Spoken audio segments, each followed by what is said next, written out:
clases de Derecho Penal 1, secciones de los profesores Renato Ruiz y la profesora Nora Rubirosa, que ustedes forman parte de su sección. Esto es una forma de llevarle a ustedes los distintos expertos, aparte del docente de la Universidad Católica, en un contacto directo con ustedes. Es también una forma de intercambiar las experiencias de los actores del sistema, los jueces, miembros del Ministerio Público, policías, defensores públicos, abogados, que vengan a compartir con ustedes una clase. En el día de hoy tenemos al magistrado Ignacio Camacho. El magistrado Camacho es un académico. Esa es la primera fase en que lo conocimos, en las aulas de la Universidad Autónoma de Santo Domingo. A todo esto es juez de carrera. Actualmente es presidente de una de las salas de la Corte de Apelación Penal del Distrito Nacional, autor de varios libros, entre ellos La Guía y Práctica Penal, el Código Procesal Anotado, tiene un libro sobre derecho penitenciario de uso común, académico. También es autor de la revista jurídica La Justicia de Comunidad de la Suprema Corte de Justicia. Es un experto en derecho penal por toda su carrera. Y quien le dirige la palabra tuvo el honor de ser su alumno, no porque él sea más viejo que yo, sino porque yo me retrasé. Sin más preámbulos, le dejo con el profesor, el magistrado Ignacio Camacho Hidalgo. Ok, gracias. Lo que pasa es que yo comencé muy joven a dar clases. Sí. Eso es la situación. Sí. Nada, como decía Román, yo tengo 21 años dando clases en la UAS y soy egresado de allá de la universidad. Y vivo la docencia. Me fascina dar clases. Incluso a veces se preguntan alguna gente, ¿pero cómo es posible que una gente que se pase el día entero en un tribunal pasando audiencia y después de ahí sin bañarse ni nada de eso coge para la universidad hasta las 10 de la noche? Sin embargo, cuando yo entro a las aulas universitarias, como que eso me sirve de motivación, como para botar el estrés de aquello. Y si hoy me dieran a elegir entre dejar la docencia o dejar la judicatura, tendría un gran dilema. Porque si me dijeran, si volviéramos a abril del 98 y me dijeran que si yo quisiera ser juez, también lo haría. Y si volvemos a la fecha en entrar a la universidad para ser docente, también lo haría. O sea, no tengo forma de arrepentirme ni de uno ni de otro. Porque ambas cosas a veces son una especie como de sacerdocio, existe una especie como de consagración. Y por eso estamos aquí frente a ustedes.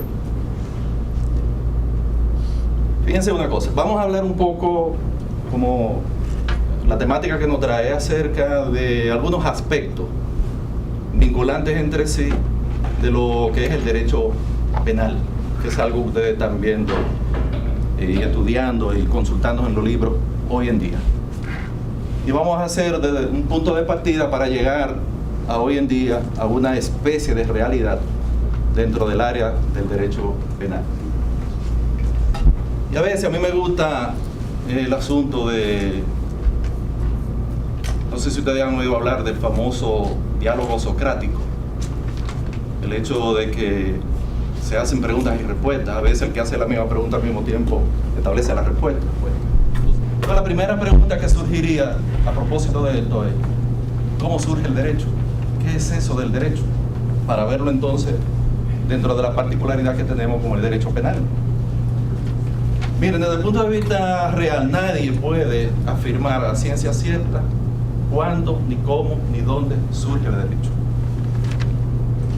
Se dice que el derecho está constituido por las reglas que permiten la convivencia social. Entonces ahí nos vamos a un punto de partida. ¿Surge el derecho entonces cuando surge la sociedad? ¿Y cuándo surge la sociedad? Se dice desde el punto de vista sociológico que la sociedad surge a través de la familia. Y por eso se dice que la familia es el primer embrión de la sociedad. Entonces ahí nos vamos a un punto de partida, y es el hecho de que la familia surge cuando un hombre y una mujer deciden juntarse. Entonces, en términos generales, podríamos decir que la sociedad surge a partir de cuando un conglomerado social decide asociarse buscando objetivos y metas comunes. Entonces ahí surge la sociedad, que es después lo que se transforma en lo que hoy conocemos como el Estado, como la nación, como la república, como el pueblo, como la ciudad, lo que todos nosotros vivimos. Se dice que todos nosotros vivimos en sociedad y que el derecho es el encargado de establecer las reglas mediante las cuales se permite la convivencia dentro de la sociedad. Y cuando esas reglas se vulneran, entonces alguien tiene que venir y establecer reglas que sancionen el hecho de cometer acciones en contra del conglomerado social. Por eso todo el tiempo hoy la conocemos así, pero no todo el tiempo de aquí hacia atrás ha sido así. Incluso desde el punto de vista de nosotros, el derecho y todas las instituciones que hoy conocemos a nosotros nos llegaron como producto terminado, porque vinieron como consecuencia del llamado descubrimiento de América, que ahora el 12 de octubre se cumplieron 520 años. Es decir, no, el continente americano existe hace poco, hace 520 años.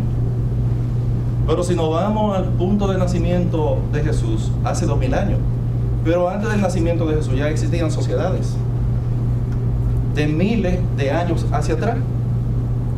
Y entonces ahí nos remontamos al Imperio Romano, que es donde surge todo lo que hoy en día se conoce. Sin embargo, nosotros recibimos todo a consecuencia de ese acto, entre comillas, de descubrimiento que nos hicieron los españoles. ¿Qué es lo que esto significa? Que para nosotros no ha habido una evolución, en este caso del derecho penal, como sí hubo en esas sociedades que existieron antes de nosotros. A nosotros nos llegaron reglas ya establecidas. Incluso los historiadores que estudian la evolución del derecho entre nosotros, nos dicen que a la llegada de los españoles, como era la raza aborigen, no conocía nada de eso. Y que de acuerdo a las cartas que escribían los españoles que enviaban a la corona, hay algunas informaciones que dicen que aquí los encargados de administrar la justicia eran los caciques. Y que los caciques sancionaban dos tipos de hechos: el hurto y el incesto. ¿Pero qué era lo que se hurtaba? Bueno, ¿qué era lo que había en esa fecha o en esa época? Lo que había eran productos agrícolas, porque los aborígenes nuestros que vivían era de la caza y la pesca y de la recolección de fruta. Y el incesto, que era la relación de carácter sexual que se producía entre personas de una misma familia. Entonces, lo que significa que la administración de justicia, el sancionar hechos, solo se circunscribía para nosotros a esos aspectos. Todo no llegó a consecuencia de ese contrato que firmó Cristóbal Colón con los descubridores, que le otorgaba a Cristóbal Colón el de administrar e impartir justicia aquí entre nosotros. E incluso con Colón vinieron 3 naves o 3 carabelas. Una de ellas se encalló frente a Puerto Plata, y los restos de esas naves, que eran de madera, se construyó la primera fortaleza. E incluso yo a los estudiantes de Derecho Penitenciario les digo, la primera cárcel que hubo aquí se construyó en Puerto Plata y se le llamó el Fuerte de la Navidad, porque fue en la época de diciembre que eso ocurrió. Eso fue en el segundo viaje de Colón. Y ahí se construyó. Y entonces ahí iban como presos, como prisioneros, aquellas personas que el gobernador, en este caso que era Cristóbal Colón, entendía que habían cometido alguna violación a la norma. Bien, entonces, salvada esa situación, hago esa aclaración para que entiendan que lo que vamos a hablar aquí de la evolución, no la interpreten que pasó por el tamiz de nosotros. Nosotros no pasamos esas etapas evolutivas. Ningún país americano, ninguno de ellos. Eso se conocía en Europa, en Asia, y lo que se conocía hasta ese momento. Entonces, fíjense, el derecho no, el sancionar, el castigar, siempre ha existido. Incluso existe hoy en día hasta dentro de la familia. Todo conglomerado social tiene reglas, y cuando esas reglas se norman, algún castigo hay que imponer. Entonces, si nos vamos a la época primitiva, que le hemos hablado de eso, de la unión entre individuos con los fines de trazarse metas comunes, hubo la necesidad en un momento de establecer reglas, normas, que no sean tan perfectas como las conocemos hoy, pero existían normas. E incluso si nos vamos al aspecto cristianismo, recordemos que Moisés recibió de parte de Dios las 12 tablas, la ley de las 12 tablas, donde estaban establecidas una serie de reglas que Moisés le reclamó a su Dios para él poder dirigir a toda esa masa de distintas razas, credos y culturas que le siguieron. Y fíjense que la mayoría de ellas hoy en día están en el Código Penal. Una de esas reglas era la que decía: no matarás. El Código hoy sanciona eso. No robarás. No pretenderás a la mujer de tu prójimo, etcétera, etcétera, etcétera. Y todas esas hoy en día están de una forma u otra, naturalmente como una descripción más acabada. Entonces, si nos remontamos a la época del surgimiento de la norma, ya tomando en cuenta de que ciertamente existe el castigo, hay una etapa que los estudiosos la ubican en una época primitiva, que no tiene un punto de partida, sino se hace una apreciación genérica. Y entonces se dice que la primera etapa organizada para sancionar los hechos que se cometían en contra de una sociedad determinada, los historiadores le han llamado a esa época la época primitiva o la etapa primitiva. Y entonces han establecido que durante esa época lo que existían eran procesos mediante los cuales se organizaban lo que se le denominan la venganza privada.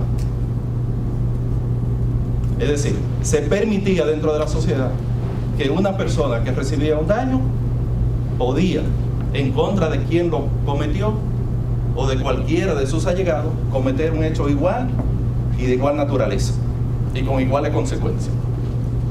Entonces, de ahí es que dentro de ese desarrollo evolutivo, más luego se organiza una ley que se le llama la ley del talión. Es una ley que a ciencia cierta no se sabe qué tiempo tiene, pero estamos hablando de una época muy primitiva. Entonces se estableció esa ley que se le denomina así, ley del talión. Es una ley que establecía que cada hecho iba a producir una reacción igual y con iguales resultados. Es como si hoy viéramos un principio que existe en la ley física, que dice: toda acción produce una reacción que ha de ser en iguales proporciones a la acción producida. Si la asimilamos a esa ley física, ¿verdad que sí? Naturalmente hay que guardando la diferencia. Es probable que en el momento de una persona establecer su método de venganza frente al otro, se le fuera la mano y cometiera un daño más allá. Entonces habría que ver si a esa persona que se le cometió un daño más allá de que él cometió tenía el derecho de vengarse por el pedacito que le faltaba. Eso los autores no nos lo dicen claro, pero habría que plantearse esa posibilidad dentro de ese bosquejo general. Luego, como una forma de evolucionar esa época primitiva, que duró no se sabe cuántos miles de años, entonces después se comenzó a organizar algunos aspectos tendentes a evitar eso mismo, de que se produjeran hechos desproporcionados. Y entonces se elaboraron una serie de leyes. Recuérdense del Código de Hammurabi, la ley de Moisés que le acabamos de hablar. Y entonces todas esas disposiciones de alguna forma coayudaron a lo que es la evolución del derecho penal. Entonces, dentro de esa etapa de la venganza privada, como hemos dicho, se cometieron los más grandes atropellos. Y eran atropellos que eran permitidos por quienes dirigían, ya fueran las tribus o los clanes. La tribu se entiende que era la agrupación asociada de menor jerarquía, y los clanes entonces eran grupos de tribus, y cada una de ellas entonces estaba dirigida por la persona que en la época, por ejemplo, del feudalismo era el señor feudal, que era el señor de horca y cuchilla. Ya entonces ese señor era el que estaba encargado de impartir no justicia, sino las sanciones correspondientes. Recuérdense de la famosa epístola que nos plantea la Biblia, del caso del rey Salomón, que lo planteaban como una persona tan sabia que una vez va el conflicto entre las dos madres disputándose un niño. Y como él era el rey era el único que estaba autorizado para impartir justicia. Y dice la gente que sabiamente Salomón llamó a alguien, cogió la espada y le dijo: divide el niño en dos y déle la mitad a cada madre. Y que entonces ahí la madre, que era la madre verdadera, prefirió mejor que se lo entregaran a la otra. Y Salomón, ante esa situación, entendió que el niño era de esa madre porque fue la que se opuso a que se le privara del derecho fundamental de la vida de ese menor. Entonces fíjense cómo la administración de justicia estaba a cargo de quien estaba al frente del grupo social.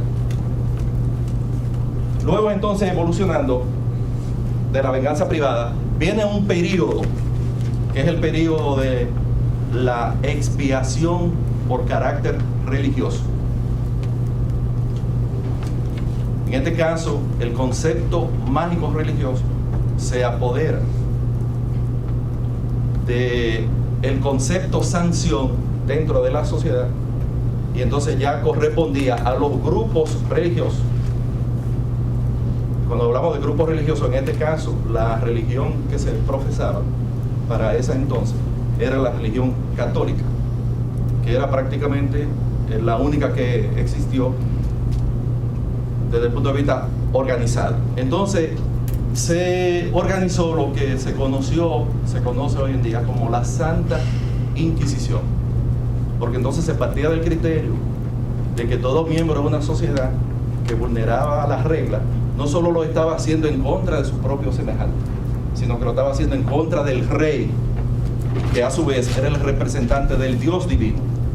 Y entonces se interpretaba que la acción que vulneraba una situación determinada dentro de la sociedad se estaba haciendo en contra de Dios. Y ese Dios, por predestinación divina, encargaba a este caso al rey, que era el representante de Dios en la tierra, porque para esa época todavía no existía el sistema organizado del papado, eso surge después.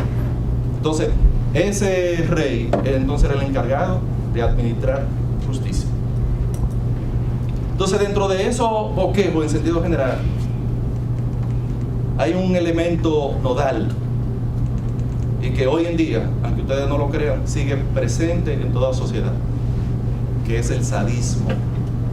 El sadismo es el hecho de que una persona disfruta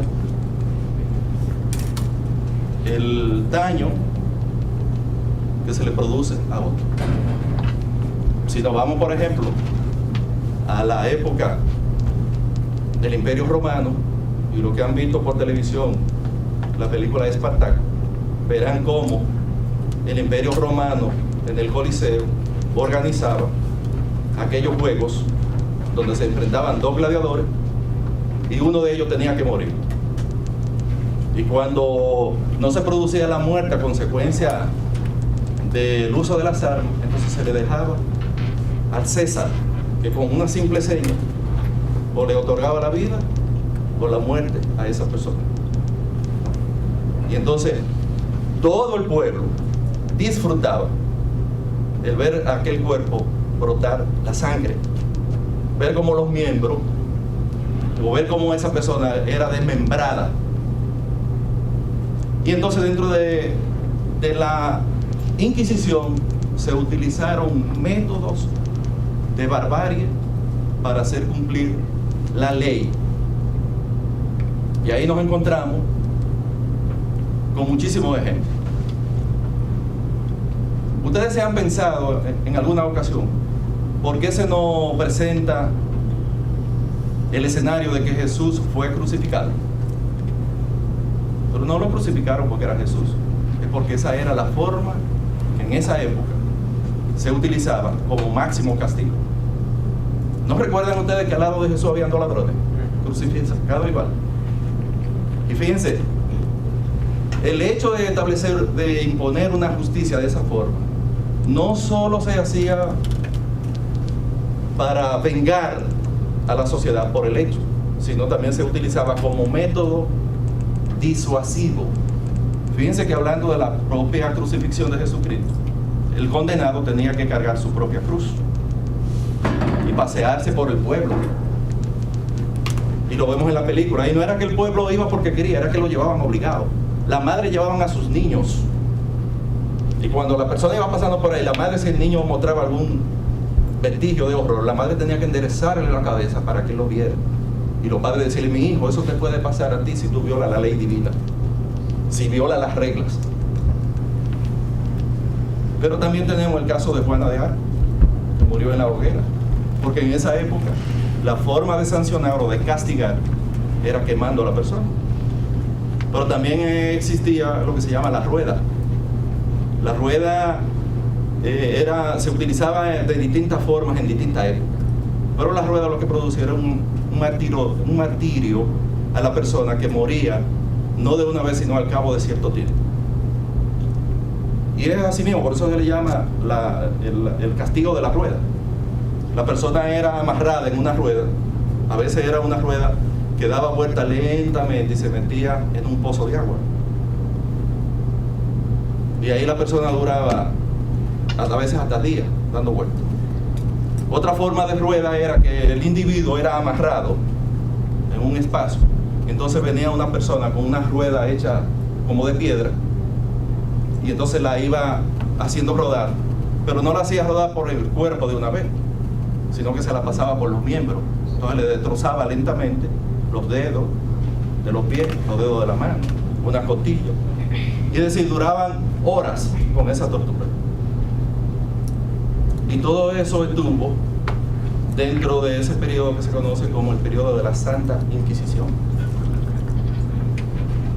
Pero además se usaba también como castigo lo que se llama como el despeñadero, que era que la persona era llevada donde había un arrecife bastante pronunciado. Entonces lo empujaban para que él fuera rodando entre esas piedras filosas y entonces su cuerpo se iba despedazando. También existía el descuartizamiento. A una persona que la condenaban a muerte, entonces le amarraban 4 caballos salvajes en los brazos, en la pierna. Entonces los caballos eran azotados para que iniciaran una carrera alocada y cada caballo salía con la parte del cuerpo del individuo. Por eso se hacían en plaza pública, porque lo que se quería era hacerle ver a las otras personas que eso le podía ocurrir si cometía un hecho. Y así sucesivamente. Es decir, durante esa época había un tratamiento inhumano para quienes vulneraban las reglas que existían en cada una de las sociedades. Por eso se mantuvo durante mucho tiempo. Entonces, entre el año 1700 a 1800, por ahí, lo que conocemos como el siglo XVIII, entonces comienza el ser humano a preocuparse por esa situación. Y por eso se le conoce como el periodo de la humanización del derecho penal, donde surgen algunos autores que comienzan entonces a plantear una visión distinta a lo que hasta ahora se conocía. Y entonces ahí comenzaron algunos autores incluso a escribir libros cuestionando la barbarie que se cometía en contra de esas personas.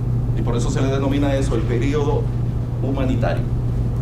Luego entonces surge lo que hoy en día se conoce como el derecho penal público, que es donde surge entonces lo que se llama la figura del procurador del rey, que era una persona entonces, guardando la diferencia, que es lo que hoy en día se conoce como el Procurador General de la República, que era la persona entonces encargada de someter a juzgamiento a quienes vulneraban la ley. Por eso les decía de un principio de que el derecho de castigar, de sancionar, siempre ha existido y siempre va a existir. Lo único que hoy en día ha evolucionado, y yo le pregunto a ustedes, ciertamente ha evolucionado así como decimos. Si nosotros vemos hoy en día lo que ocurre en nuestra sociedad, cuando a un delincuente lo agarran en un bar robando, ¿qué ocurre? Viene el linchamiento. Entonces ahí hay un resabio de lo que era el periodo de la venganza privada, el tomarse la ley por su propia mano.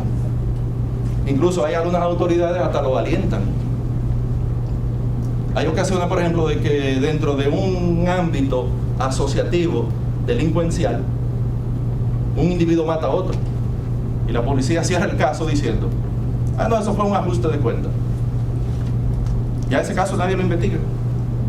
O el que matan dentro de una cárcel, tampoco eso lo investigan, porque la autoridad entiende que se cumplió con el precepto del castigo,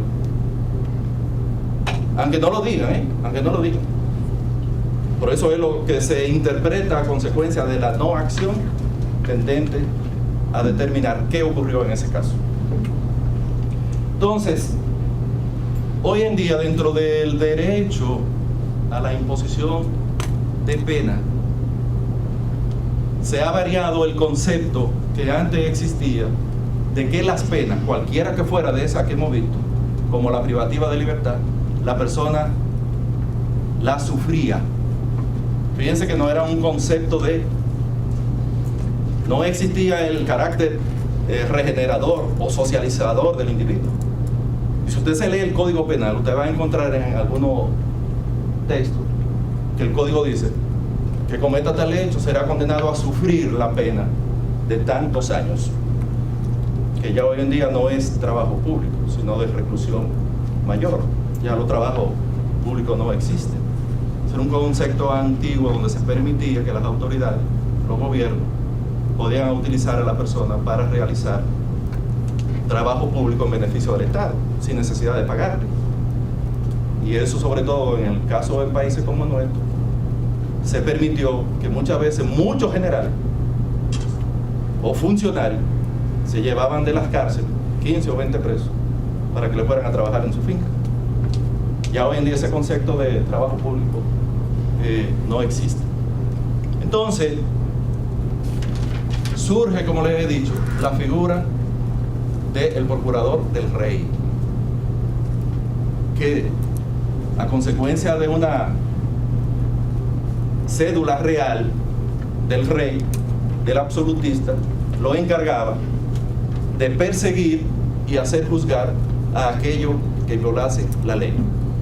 Que muchas veces esa ley tenía un concepto divino, porque aun cuando surge la figura del procurador del rey, todavía no nos habíamos desprendido de esa influencia que ejerce el concepto religioso sobre el ser humano. Pero tampoco hoy en día no hemos llegado a esa situación, ni se aspira a que se llegue, porque no se puede atentar contra el derecho a la religiosidad de cada quien. Lo que sí hay que interpretar es que somos un país laico, de que todo el mundo puede profesar la religión que entiende. Fíjense que incluso aquí, hablando de ese aspecto, el aspecto religioso lo dividimos en dos. Están los católicos y por otro lado están los cristianos. Como una forma de decir, son cristianos todos aquellos que no son católicos, apostólicos y romanos, pero también los católicos son cristianos. Pero cuando ustedes le preguntan a una persona de qué religión es, siempre le dicen, yo soy cristiano. Y esa forma de decir yo soy cristiano es una forma como de apartarse, de dejarle ver a uno de que no es católico. Porque el que es católico dice, soy católico. Y el que profesa otra religión se identifica como cristiano, quienes nos han dicho que ellos son los que estarían más cerca de Jesucristo. Entonces, luego de la figura del procurador del rey, surge lo que hoy en día se conoce como el ius puniendi, así se escribe, que es el derecho que le consagra la ley al Estado para organizar las penas en correspondencia a cómo ese Estado organiza lo que hoy en día se conoce como política criminal. Si nos vamos al artículo 159 de la Constitución, cuando organiza la figura del Ministerio Público, y es la primera vez que ocurre en una Constitución, esa Constitución dice que el encargado de organizar y ejecutar la política criminal del Estado lo es el Procurador General de la República. Ya no es el presidente, ya no es el funcionario que se le antoje. Es decir, en un Estado organizado, el Procurador General de la República, como encargado de la política criminal, es el que tiene que decir a todos los órganos de control social, a todas las agencias encargadas de investigar y someter, cómo es que ha de hacerse las actuaciones de cada uno de ellos. Y cuando hablamos de política criminal, entonces debemos de ver el conjunto de acciones, de instrumentos, de instancias, de organismos que organiza el Estado tendente a hacer posible la política criminal del Estado. Cuando hablamos de política criminal, como lo hemos dicho, ese conjunto de acciones, lo que busca el Estado es definir cómo va a actuar frente a la ocurrencia de unos hechos determinados y que están tipificados en las leyes. En este caso, en el caso nuestro, en el Código Penal y en algunas leyes que han sido puestas en vigencia como forma, digo yo, como forma de parche a la laguna que tiene el Código Penal. Entonces, dentro de esa política criminal del Estado hay una serie de mecanismos que se utilizan como forma del Estado enfrentar la ocurrencia de los hechos y entonces lograr castigar, para utilizar el término para que lo memoricen, aunque no es el correcto, como forma de sancionar a quienes violen la ley que el Estado, a través del Congreso Nacional, estructura como forma de que podamos todos nosotros, como decíamos en principio, vivir en sociedad. Entonces, dentro de la política criminal del Estado, el Estado tiene que organizar los tribunales, el Ministerio Público, la policía, los órganos encargados de investigar los hechos, el sistema penitenciario, y naturalmente todo eso tiene que ver con una definición que desde el punto de vista económico también implica el otorgamiento de fondos. Entonces ahí nos metemos en un problema serio de verdad.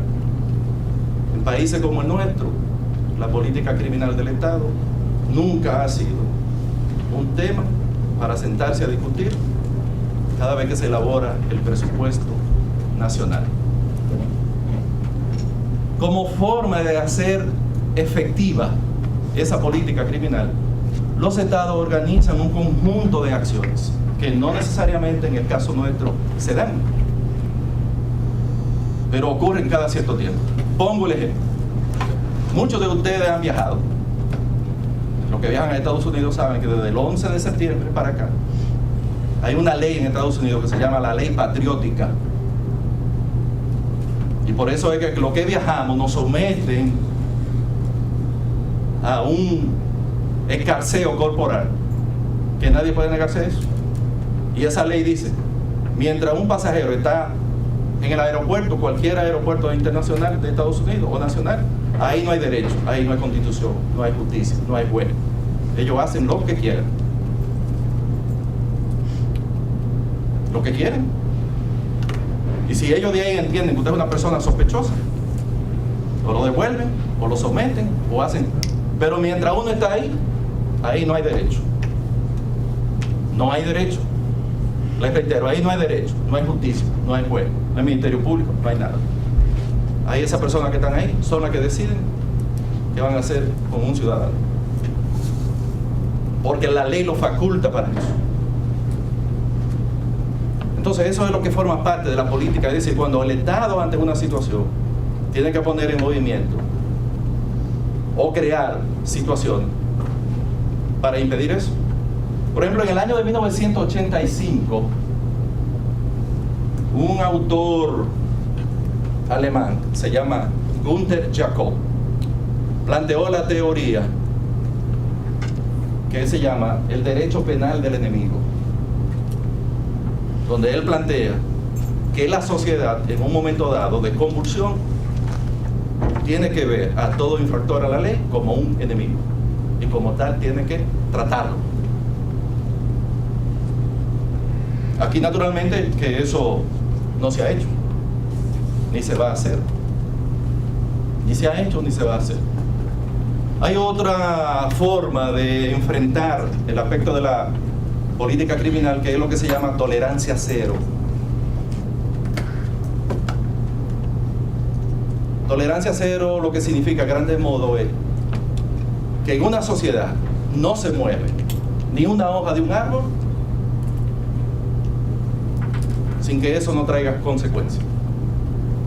Ustedes recordarán que hace unos meses estuvo aquí el ex gobernador o el ex alcalde de Nueva York, que fue el que implementó por primera vez en Estados Unidos esa política de tolerancia cero. Y era cuando Nueva York estaba en el peor desorden de su historia. Fue en el año 96 por ahí. ¿Qué es lo que significa tolerancia cero? Que la autoridad no le va a aceptar a ningún ciudadano que viole una norma, una ley, una reglamentación, por mínima que sea. Por mínima que sea. Porque es una forma como de crear un shot, un antes y un después. Entonces, ¿qué ocurría? Por ejemplo, en Estados Unidos, como en toda parte del mundo, hay un paso de peatón. Bueno, porque va a cruzar la calle y tiene que ir por ahí. Si lo hace por otro sitio, viene un policía y le pone una multa. O al que se viola un semáforo en rojo. Hay del que se viola un semáforo en rojo en Estados Unidos y causa un accidente. Lo acusa de homicidio intencional. Porque si hay una ley, un stop que dice que usted no puede pasar, usted se pasó, usted va a sufrir la consecuencia. O manejar un vehículo embriagado. Ustedes han visto algunas figuras del ámbito farandulero que viven más metidos en los tribunales que otra cosa por eso mismo. Entonces, dentro de la norma de la tolerancia cero, también hay un desprendimiento de eso, que es lo que se llama el de las ventanas rotas. De las ventanas rotas lo que significa que si una persona produce un daño y ese daño es de carácter general, el Estado inmediatamente tiene que suplir o arreglar lo que se dañó. Y eso ocurrió a propósito de que se hizo un estudio sociológico. Y era unos estudiosos de la universidad de los años 80 y algo por ahí, vieron que cuando había un edificio que tenía una ventana rota, todo el que pasaba por él le tiraba una piedra para romper la otra. Y por eso se le llama la teoría de la ventana rota. Entonces ellos se dieron cuenta, ellos mismos organizaron un proceso de que cada vez que yo iba a un edificio y encontraba una ventana rota, la reparaban. Entonces ya no había más ventanas rotas. O en el caso particular de que había un graffiti, venía al otro día lo que aquí le llamamos el ayuntamiento, que allí en la ciudad, y pintaba la pared. Al otro día el graffiti lo ponían en otro lado, allá iban y lo pintaban. Es decir, la política de ventanas rotas consiste en reparar lo que la sociedad daña a consecuencia de un hecho deslenable de esa persona, aunque no se sepa quién fue. Naturalmente que si se sabe quién es, entonces ahí lo sometían por haber producido un daño a una cosa pública, que aquí no existe eso. Es que una persona conduciendo un vehículo a alta velocidad choca y tumba un poste de tendido eléctrico y se nos va la luz por 2 o 3 días en el barrio. Y a esa persona no le ocurre nada. Es decir, el Estado no lo demanda por ese daño producido. Que es lo que el Código Penal nuestro, a partir del artículo 75 y siguiente, organiza como cosa pública, que es todo eso que es propiedad de todos nosotros a través del Estado, además de las instituciones que tienen.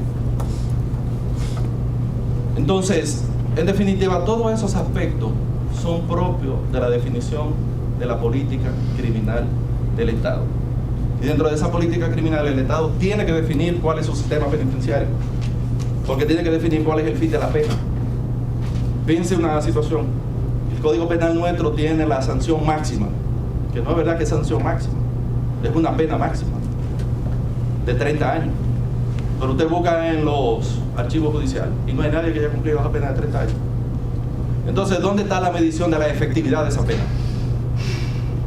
Entonces, ahí es donde está. Porque otra modalidad de la política criminal, como se habla ahora, se cree que la incrementación de la pena va a reducir la actividad delictiva. Fíjense que ahora mismo el Congreso, en el caso de los diputados, han aprobado mayores sanciones para los menores. Y entonces, ¿por qué? Porque quieren responder a lo que se llama el populismo penal.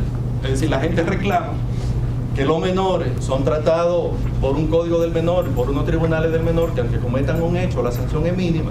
La sociedad quiere más sanción. De ahí viene el aspecto sádico que le decía en principio. Toda la sociedad quiere mayor sanción. Entonces el legislador entiende que incrementando la pena va a hacer que cada día menos menores participen en la actividad delictiva. Y eso no es cierto. No es verdad que mientras mayor sea la pena, menos actividad delictiva hay. Estados Unidos tiene 51 estados. 38 de ellos tienen la pena de muerte. Y ninguno de esos 38 estados ha logrado reducir la actividad delictiva. Porque desde el punto de vista criminológico, la causa que genera la delincuencia, como le llamamos, no está en un asunto de edad. Hay una serie de factores que inciden en eso y que van afectando al individuo desde que nace hasta que se desarrolla. Para la criminología, el hombre no es más que el producto de su medio social. El delincuente no nace, el delincuente se hace. Yo diría que no es que se hace, se forma en el ambiente donde está. Es decir, la sociedad es la que genera la propia delincuencia. En una sociedad como estamos nosotros, donde no hay una autoridad, donde la autoridad comienza, como le decía en principio, por ese embrión de toda sociedad que es la familia. Cuando un padre que va a llevar a sus hijos al colegio se lleva todos los semáforos en rojo, ¿qué le está enseñando a sus hijos? Y en el día de mañana, uno en su casa, ¿usted qué lo haga? Un padre que constantemente está bebiendo, llega borracho a la casa, le está enseñando eso a sus hijos. Un niño que se cría en un ambiente hostil, donde siempre hay un enfrentamiento entre papá y mamá, él mañana va a reproducir eso. Un niño y una niña que se crían en un ambiente donde hay violencia intrafamiliar, van a ser mañana niños adultos violentos. ¿Usted sabe por qué? Porque todo niño es como una esponja. Cuando usted tira una esponja donde hay agua, la esponja absorbe el agua. El niño entonces absorbe lo que ocurre a su alrededor y en el día de mañana lo reproduce. Prefiero dejarlo hasta ahí y entonces darle la oportunidad a ustedes por si tienen alguna pregunta. Espero haber llenado el cometido.